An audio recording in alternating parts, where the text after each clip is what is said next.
Welcome to Uma's kitchen. வணக்கம். Welcome to Uma's kitchen. எல்லாரும் எப்படி இருக்கீங்க? நல்லா இருப்பீங்கன்னு நினைக்கிறேன். என்னுடைய ப்ரேயர் என்னைக்கும் இருக்கும் உங்களுக்கு. இன்னைக்கு நான் ஒரு சிம்பிளா இந்த பாலக்கை வச்சுட்டு ஒரு பக்கோடா பண்ண போறேன். அது பஜ்ஜியும் சொல்லலாம், பக்கோடாவும் சொல்லலாம். இங்கே நாங்கள் பக்கோடான்னு சொல்லுவோம். இதுக்கு கொஞ்சம் வெதர் ஒரு மாதிரி ஜில்லுன்னு இருக்கிறதுனால ஏதோ சாப்பிடணும் போல இருந்துச்சு. பார்த்தோம், பாலக் இருந்துச்சு. அதை கிளீன் பண்ணி வச்சிருக்கேன். இது பாருங்க, பாலக். இந்த பாலக் இதுக்கு தேவையான பக்கோடாக்கு தேவையானது கடலை மாவு. இதுல ஒரு 5 கரண்டி எடுத்தேன்.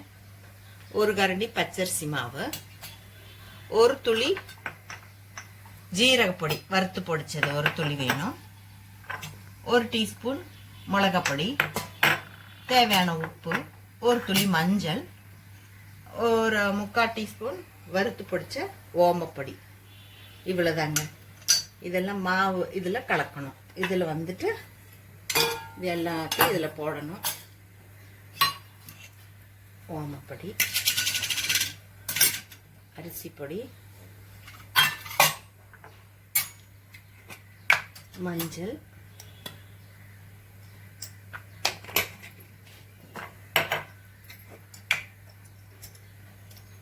மிளகாய் பொடி,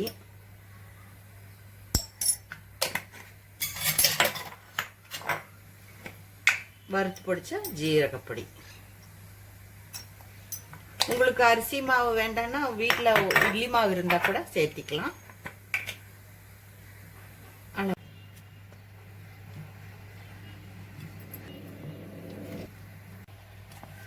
பாருங்க, மாவு நல்லா கலக்கிட்டேன். இதுக்கு நம்ம வாழைக்காய் பஜ்ஜிக்கு போடுற மாதிரி கெட்டியா வேணும்னு அவசியம் இல்லை.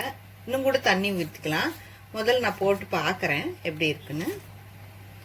கேஸ்ல கடாய் வச்சு எண்ணெய் ஊற்றி வச்சிருக்கேன். பெருங்காயம் போட மறந்துட்டேன். கொஞ்சம் பெருங்காயம் சேர்த்துக்கிட்டேன்.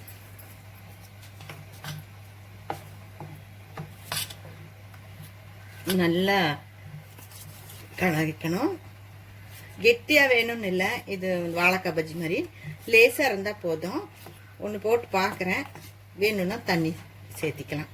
உப்பு காரெல்லாம் கரெக்டா இருக்கு. பாலக்காய் இப்படி பெருசு இது, அதனால நான் 2-3 மடிச்சிட்டேன். இதை இப்படி எடுத்து இப்படி தடவி ஒன்னொன்னா தான் போட முடியும்.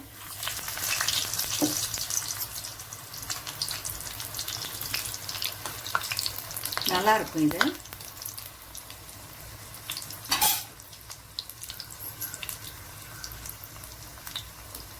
இது பெருசு இலை, அதனால நான் இப்படி வச்சுட்டேன். போடுறதுக்கு வசதியாக இருக்கும். இந்த பாருங்க, இது இப்படி பண்ணிட்டேன். இப்படி கெட்டியாக போடக்கூடாது. கொஞ்சம் இது இப்படி பண்ணுனா அந்த இது வந்துடும். பாலக்குக்கு மட்டும் கெட்டியாக போட்டு அந்த ஸ்கிரிப்டினஸ் கிடைக்காது. எடுத்துட்டேன். நல்லா வாயில் போட்டோன்னா கரகரன்னு இருக்கும். இப்படி பத்தலாக போட்டால் தான், ரொம்ப கெட்டியாக போடக்கூடாது.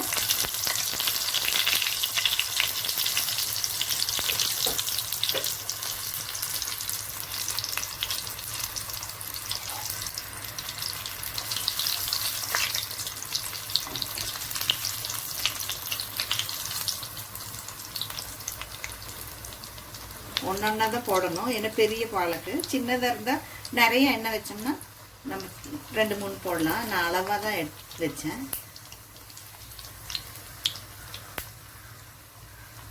ஏன்னா நம்ம பொரிச்ச எண்ணெயிலே திருப்பி யூஸ் பண்ணுறது நல்லது இல்லைன்னு நான் கொஞ்சமாக ஒன்றா தான் வச்சுருக்கேன். நல்லா இருக்குங்க. கரகரன்னு மொறுன்னு இருக்கும் சாப்பிட. ரொம்ப கெட்டியாக வச்சா நமக்கு பஜ்ஜி மாதிரி ஆயிரும். இது பக்கோடா. பஜ்ஜி மாதிரி போடுறதா இருந்தால் நீங்கள் கொஞ்சம் கெட்டியாக வச்சு போடணும். நம்ம இந்த வாழைக்காய்க்கெல்லாம் போடுறோம்ல, இந்த மாதிரி. இது நல்லா இருக்கும். மறுபடியும் இதை எடுத்துறேன். ஆயிடுச்சு.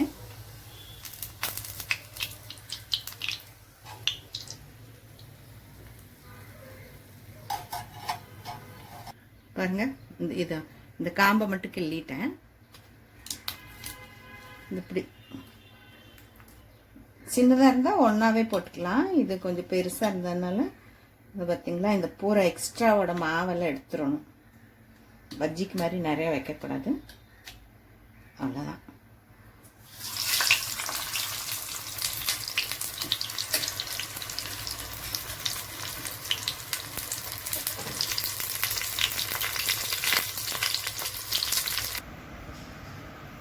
பாருங்க, பாலக் பக்கோடா ரெடி.